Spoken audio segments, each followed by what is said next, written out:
안녕하세요. 뉴스 속 날씨 유다현입니다.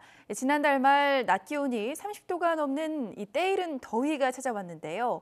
우리나라는 물론 동남아와 유럽 등 전 세계가 이상 기후로 인해 몸살을 앓고 있습니다. 산업화 이후에 극심한 기후 변화를 겪고 있는 것 같지만 사실 인류의 문명은 오랜 시간 동안 기후변화의 영향을 받으면서 발전했다고 해도 과언이 아닌데요. 취재 기자와 함께 자세한 이야기 나눠보겠습니다.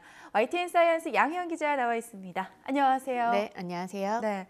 20세기 이후로 기후변화에 좀 민감하게 영향을 받는다고 생각했는데 최근만의 일이 아닌 것 같습니다.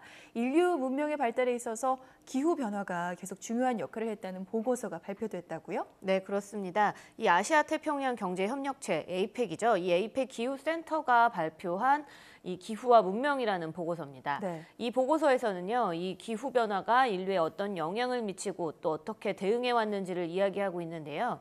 기후와 문명 사이에 어떤 연관 관계를 제시했다는 점에서 주목할 만합니다. 이 사실 기후가 우리 문명에 어떤 영향을 미쳤는지는 사실 조금만 생각해 보면 알 수 있는데요. 네. 이 대부분의 선진국이 겨울이 있는 온대 지방에 위치하고 있는 것도 뭐 기후와 연관이 있다고 볼 수 있고요. 또 같은 유럽 국가 안에서도 따뜻한 기후의 스페인이나 이탈리아 같은 경우에는 지중해성 기후 이런 나라들은 열정적인 라틴 문화가 발달돼 있고 이 음산한 기후, 그러니까 비가 좀 많이 오고 좀 더 햇빛이 좀 적은 영국이나 독일과 같은 서한 해양성 기후는 이 게르만 문화를 갖고 있습니다. 이 보고서에서는 기원 전부터 최근까지 이 시대별로 기후 변화에 따른 문명의 변화를 이야기하면서요. 현재 우리가 겪고 있는 기후 변화에 어떻게 대처해야 하는지를 생각하게 하고요. 기후 과학의 이 사회 경제적인 필요성도 함께 강조하고 있습니다. 네. 자, 그럼 차근차근 한번 살펴볼게요. 우선 지구의 변화라고 하면 빙하기가 제일 먼저 떠오르죠? 네, 그렇습니다. 이 아주 크게 봐서는 기원전 14,000년 전 지구의 마지막 빙하기가 끝이 났습니다. 그 이후로는 지금까지는 빙하기가 아니라 이제 온난화되고 있다라고 이렇게 이야기하는데요.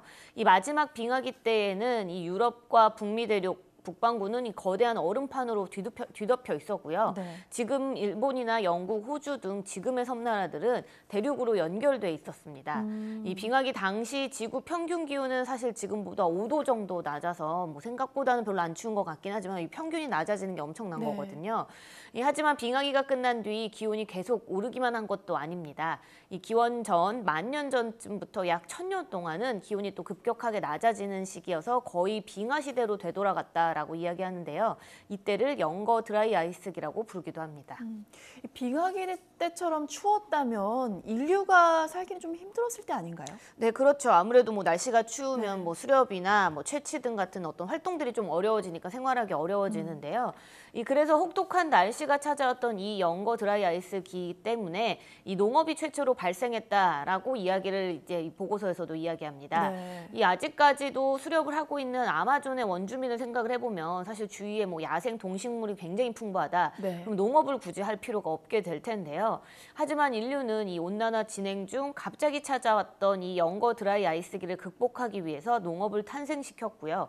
이를 통해서 이 안정적인 식량 공급을 얻을 수 있게 됐다고 할 수 있습니다. 그렇다면 기후의 변화가 인류의 문명과는 또 어떤 연관이 있다는 거죠? 네, 이 날씨는 사실 어떤 새로운 문명을 탄생하는 데도 도움이 되기도 했었고요. 또 새로운 기존에 있던 문명을 멸망시키는 데도 또 영향을 끼쳤다고 합니다. 이 기후변화에 적응하지 못했던 뭐 메소포타미아 문명이나 인더스, 마야 문명들은 멸망을 했는데요. 특히 이 바이킹족의 전멸이 기후와 나름 밀접한 관계가 있다고 합니다. 중세 온난기 시절에는요, 이 기후가 따뜻해지면서 바다를 떠돌던 바이킹족들이 처음으로 아이슬란드라는 땅에 정착을 했습니다. 네. 이 당시 아이슬란드는 온난했던 기후 덕분에 굉장히 그러니까 북쪽에 있는 데도 불구하고 산림이나 어업, 농업 등을 할 수 있었고요. 이 봉건 시대, 당시 봉건 시대 영주의 속박에서도 벗어나서 자유롭게 살 수 있다는 점이 이 바이킹들에게 굉장히 매력적인 땅이었죠. 이후 바이킹족들은 이 아이슬란드보다 더 북쪽에 위치한 그린란드, 그러니까 뭐 우리가 알고 있는 알래스카 같은 주변의 그린란드 정도로 정착기를 옮겼고요. 또 일부 북미 대륙의 뭐 뉴펀들랜드 등으로도 이동하기도 했습니다. 하지만 그러니까 1300년 이후, 그러니까 온난기가 갑자기 지나오다가 소빙하기라는 시기가 찾아오게 됐었는데요. 이때 아이슬란드와 그린란드 사이에 항로가 끊겨서 유럽과의 교역이 불가능해지게 됐습니다. 네. 또 이 추워진 날씨 탓에 그린란드에서 더 이상 농업이나 어업도 하기가 어려워지게 되자 이 바이킹족들은 결국 이 바뀐 날씨에 적응하지 못하고 전멸하게 됐죠. 그러니까 그렇게 기후가 인류 문명에 영향을 끼친 사례가 또 있으면 소개를 해주시죠. 네, 이 기후가 어떤 변화를 또 왔냐면요. 이 건축 양식의 변화도 가져오기도 했습니다. 이 1000년부터 1200년까지 이 기원 후 가장 따뜻했던 중세 온난기 시절에는요. 아무래도 따뜻하다 보니까 벽이 굉장히 얇고 창문이 큰 고딕 양식이 발달했습니다. 하지만 앞서 말씀드렸지만 그 이후 시기에 갑자기 송빙하기가 찾아왔다고 말씀드렸잖아요. 그래서 1200년 이후부터는 한랭 다습했던 날씨가 이어지면서 벽이 다시 두꺼워지고 창문도 작아지는 바로크 양식으로 바뀌었습니다. 또 기후 변화가 농작물의 변화에도 영향을 미쳤다고 볼 수 있는데요. 이 소빙하기를 이겨낼 수 있게 해줬던 구세주가 바로 이 신대륙, 그러니까 아메리카 대륙에서 가져왔던 감자였습니다. 네. 이 감자는 안데스 산맥에서 인디언들에 의해서 한 6세기부터 재배되기 시작했었는데 이 안데스 고산 지역이 굉장히 춥고 습한 지역이기 때문에 이쪽에서 자라났던 이 감자가 소빙하기를 겪고 있는 유럽 기후에 굉장히 적합했습니다. 특히나 감자 같은 경우에는 같은 면적을 심어도 밀보다 양이 2배 이상 많게 이제 나왔고요. 그리고 키우는 것도 어렵지 않은 데다가 밀보다 또 3, 4개월이나 생육 기간이 짧고 영양분도 많아서 키우기가 굉장히 적합했거든요. 그래서 유럽 전역으로 보급이 됐었습니다. 이런 과정에서 영국의 당시 식민지였던 아일란드는 한동안 감자만 먹을 수밖에 없던, 단일 작물이 감자밖에 없었던 시절도 있었는데요. 이 소빙하기가 끝나갈 무렵에 1840년쯤인데 이때 이제 서유럽에서 갑자기 날씨가 엄청 추웠다가 다시 또 더워지는 거죠. 네. 덥고 습하다 보니까 이제 감자가 병에 걸리기 시작합니다.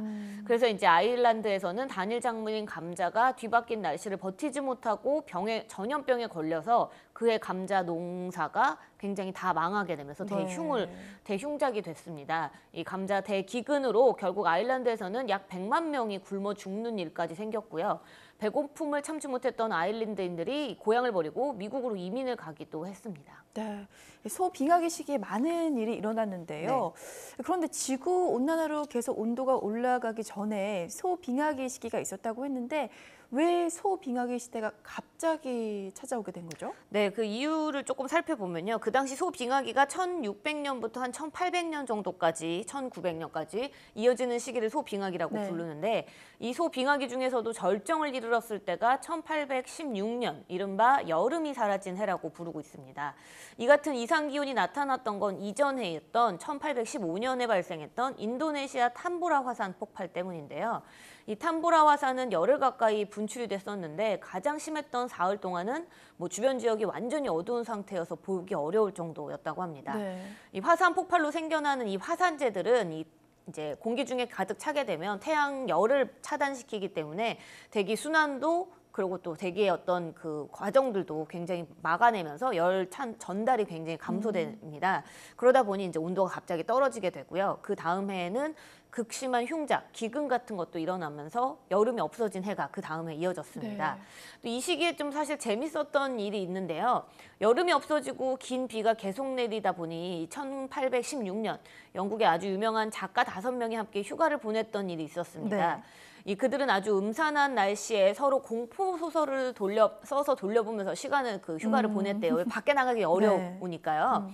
근데 이때 만들어졌던 것이 아무래도 분위기가 분위기인 만큼 프랑켄슈타인하고 이 드라큘라의 이 바탕이 됐던 흡혈귀라는 소설이라고 합니다. 그렇군요. 참 날씨 변화가 문명의 멸종이나 또 건축, 농작물 변화뿐만 아니라 문화에도 영향을 끼쳤다니 참 재밌네요. 네, 양 기자 오늘도 수고하셨습니다. 오늘 뉴스 속 날씨는 여기까지입니다. 시청해주신 여러분 감사합니다.